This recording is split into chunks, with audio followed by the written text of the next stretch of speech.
আসসালামু আলাইকুম ভিউয়ার্স, আমি একটা নতুন রেসিপি নিয়ে আসলাম। এখানে প্রথমে একটা ডিম সাথে পরিমতো লবণ দিয়ে ভেঙে নিলাম ইচ্ছা মতো। এটা দিয়ে রুটি দিয়ে একটা দারুণ নাস্তা বানাবো।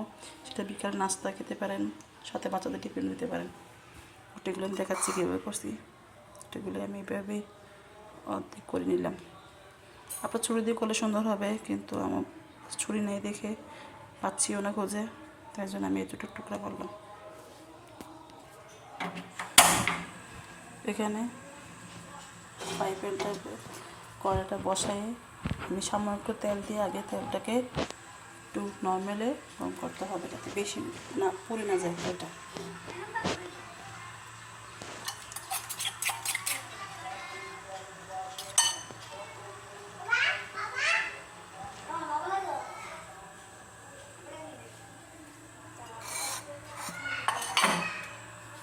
দেখেন কীভাবে করতেছি, ঠিক এইভাবে কীভাবে দুনো পাশে যাতে লাগে, ঠিক এইভাবে।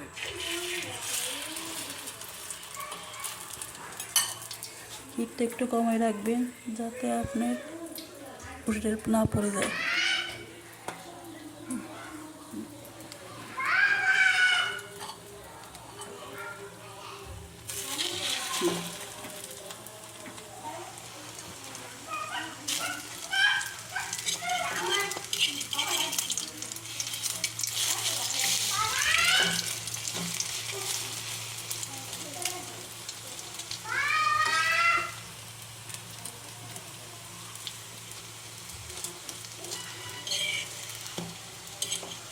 হয়ে গেল, খুব তাড়াতাড়ি আপনি নাস্তাটা বানাতে পারবেন, বাসায় মেহমান আসলেও তৈরি করতে পারবেন খুব অল্প সময়ে।